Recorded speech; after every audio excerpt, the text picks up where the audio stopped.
시장 집중 분석해 보겠습니다. 국내에서 손꼽히는 전략가 중 한 분이시죠. KTB 투자증권 김한진 수석 연구위원 모셨습니다. 안녕하세요. 네, 안녕하세요. 예.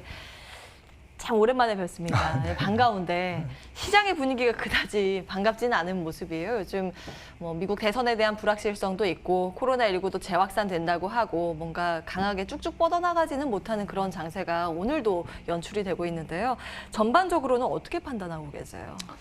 네, 지금 사실 호재와 악재가 막 섞여 있어가지고 또 언뜻 보면 호재인 것 같지만 또 악재인 게 있고요. 예. 가령 뭐 경기가 계속 너무 지표가 좋게 나오면 현재로서는 좀 가능성은 낮지만 물가나 이제 금리가 올라서 시장을 위협할 수도 있거든요.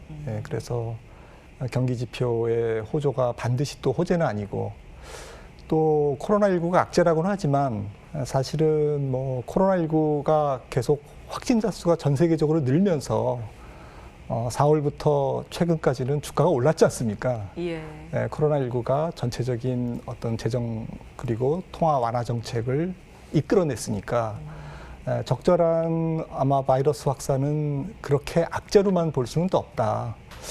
그런데 지금 말씀하셨듯이 4분기는 좀 코로나19도 좀 2차 팬데믹이 조금 고약하게 올 수 있고요, 혹시.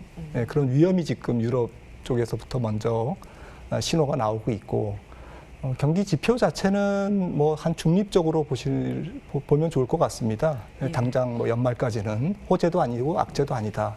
이런 상태에서 주식시장이 여전히 유동성으로 조금 순환적인 흐름을 보이지 않을까 이렇게 생각을 하고 있습니다. 예. 사실 주식시장이라든지 이런 위험 자산들이 어느 곳에 포커스를 맞추느냐에 따라서 상당히 다른 결과가 나올 겁니다. 코로나19라는 것이 확산이 되면 움직이지 못한다. 그럼 경기 지표 안 나올 거다. 이러면서 움츠릴 수 있는 반면에 어떠한 부양책에 대한 기대감으로 갈 수도 있는 것이고, 만약에 회복세가 나타나서 경기 지표가 잘 나온다고 해도 또 금리 그러면 올리고 출구 전략 나오는 거 아닌가라는 우려감으로 또 비춰질 수 있는 것이고요. 일단은 중립적인 의견으로 코로나19에 대해서는 말씀을 먼저 주신 거고요. 그 이후에 주목이 되는 거는 뭐니 해도 미국의 대선이 아닌가 싶거든요. 이제 대선 마지막 토론도 있지 않습니까? 곧. 네. 이 부분은 어떻게 판단하고 계시는지요? 네, 뭐 당장 22일 뭐 TV 토론이 있고요. 예. 좀 뭐 지지율에 따라서 약간의 그 시장의 결이 바뀔 수는 있겠죠. 하지만 뭐 조금 긴 호흡으로 본다면 이번 11월 3일 미국 대선은 12월 말까지 시장에는 그다지 큰 변수는 아니다라고 저는 생각을 하고 있고요. 과거에도 역사적으로 이제 대선이 항상 주식시장에 큰 변수가 될 것처럼 뉴스 플로우가 나오곤 했습니다마는 예. 정작 그렇게 큰 변수로 시장에 충격을 주거나 어떤 호재로 작용한 적은 좀 드물었다라는 관점이고요. 다만 이제 중간 선거이기 때문에 이제 공화당에서 민주당으로 정권이 바뀔 경우에 그럴 경우에 이제 조금 민주당의 이제 반기업적인 정책이 우려가 되기 때문에 이번에도 혹시 이제 바이든이 당선이 될 경우에는 시장에 이제 단기적인 어떤 부담은 물론 줄 것 같습니다만은 오히려 그거는 뭐 큰 재료로서의 어떤 그 위력은 약할 거다라고 생각을 하고 있고요. 그것보다는 이제 상원, 하원의 이제 양당 구조에서 혹시나 이제 민주당이 이제 다 가져가면 오히려 불확실성이 주는데 이제 상원과 하원이 쪼개질 경우에 그럴 경우에는 좀 달러 강세라든지 여러 가지 정책의 불확실성 이런 것들이 특히 이제 지금 재정 정책 집행이 지금 화두지 않습니까? 그런 관점에서 좀 시장에 다소 부정적인 영향을 줄 수가 있다. 그래서 대통령 선거 자체도 중요하지만 지금 상원과 하원의 어떤 통합 내지는 분열 가능성 이 부분에 또 초점을 두시는 게 좋을 것 같습니다. 바이든 당선 가능성을 높게 보시는 모양이에요? 뭐 현재 여론은 그러니까요. 예. 바이든이 뭐 선거는 뭐 지금 선거 막판에 또 바이든의 악재도 튀어나오고 해서 마지막까지 이제 어떻게 될지는 모르죠. 선거판이라는 게. 근데 혹시 이제 바이든이 될 경우에는 이제 한 가지 더 말씀드리고 싶은 것은 시장의 어떤 주도주의 변화 이런 부분에서도 조금 조심스럽게 준비를 하고 있어야 된다라는 거고요. 아무래도 민주당에서 지금 들고 나오는 정책의 핵심은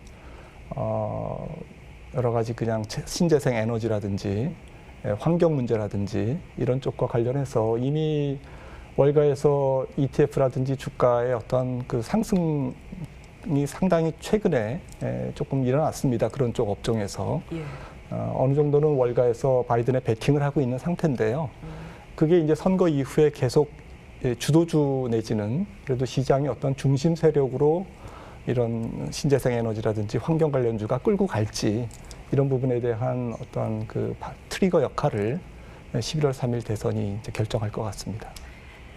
당선이 돼도 사실 재료 소멸이라는 걸 우리가 또 아예 배제할 수는 없는 거기 때문에 이후의 흐름도 여러 가지 좀 따져보셔야 됩니다. 일단 미국 대선과 관련해서 불확실성은 우려하는 것만큼의 큰 충격은 없을 것이다라고 보셨고, 일단은 어느 후보가 되든 압도적으로 승리하느냐 여부가 중요한 것 같습니다. 이제 양당 체제로 가느냐, 분리되는 당 체제로 가느냐, 이게 좀 중요하다고 말씀을 주셨고, 그럼 국내로 오겠습니다. 국내 시장 같은 경우에는 지금 사실 동학개미의 힘으로 지금까지 많이 끌고 왔지 않습니까? 그런데 그렇죠. 요즘에 개인의 그 힘이 조금씩 빠지는 것 같은 느낌이 없지 않아 있어요. 거래대금도 주고요. 어떻게 보세요? 네, 주가가 이제 적지 않게 올랐기 때문에 특히 지금 언택트 환경에서 주도주라고 할 수 있는 언택트 관련주들이 일단 조금 숨고르기를 하고 있지 않습니까?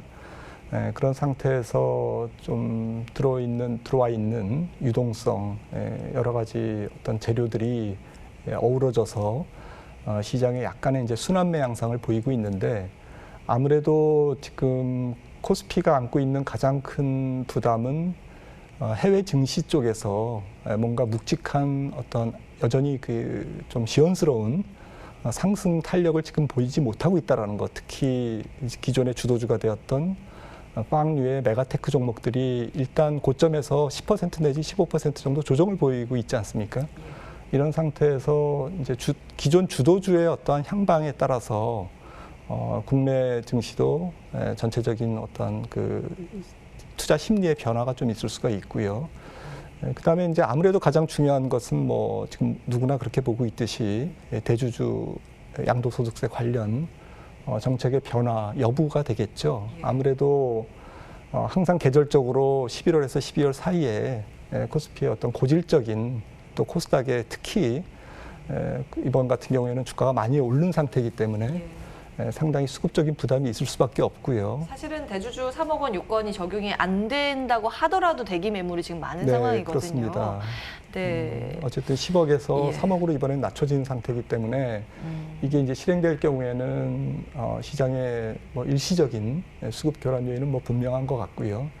아무래도 이제 투자 심리 자체가 이런 해외 증시에 대한 눈치, 그리고 또 국내의 어떤 수급적인 요인, 대주주 과세 문제, 이런 부분에서 조금 시장이 어떤 그 새로운 탄력을 받기에는 더 강력한 호재가 이제 나와야 되는데, 실적이라든지 경기라든지 이런 측면에서 당장은 10월, 11월 중에 그런 강력한 호재성 재료가 나오기는 조금 쉽지 않은 상태다 보니 여전히 좀 수급에 눌려 있는 상태에서 상당히 그 지수에 좀 상당히 막혀 있는 그러한 시세 흐름이 이어지지 않을까 생각이 됩니다.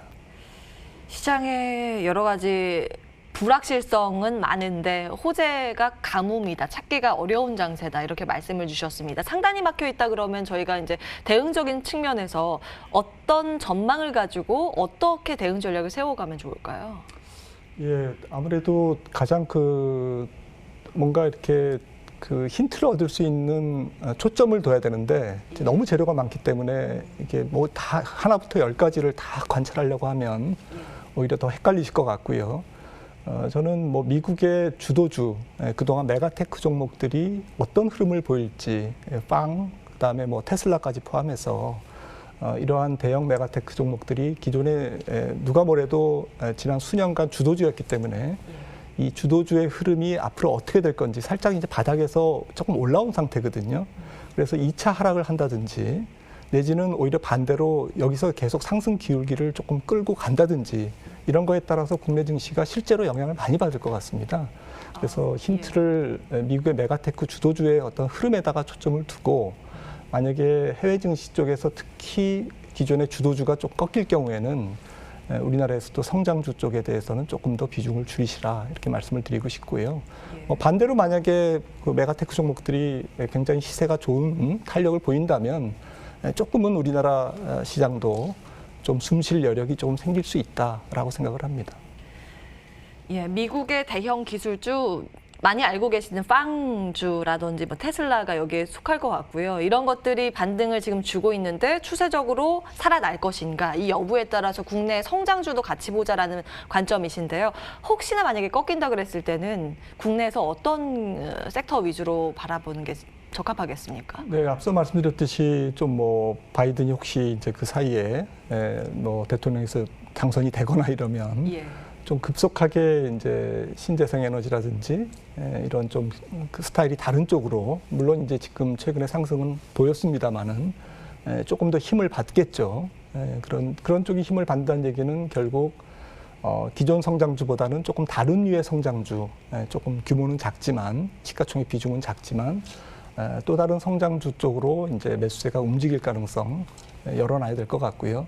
또 한 측면에서는 시장 자체가 이제 뭐 코로나 팬데믹이 아주 급격하게 공포스럽게만 4분기 진행되지 않는다고 한다면 아무래도 좀 가치주, 좀 PER이 낮거나 그 다음에 조금 편안한 종목, 배당 수익률이 좀 높은 종목 이런 쪽으로 지금 11월, 12월을 대응하시는 게 좋을 것 같습니다. 예, 판을 두 개로 짜야겠네요. 기존의 성장주, 이게 힘이 빠졌을 때는 새로운 성장주, 좀 작은 기업들 위주로 혹은 가치주가 다시 좀 반격에 나설 가능성을 열고 대응하자라는 측면 말씀을 주셨습니다. KTB 투자증권 김한진 수석연구위원과 함께했습니다.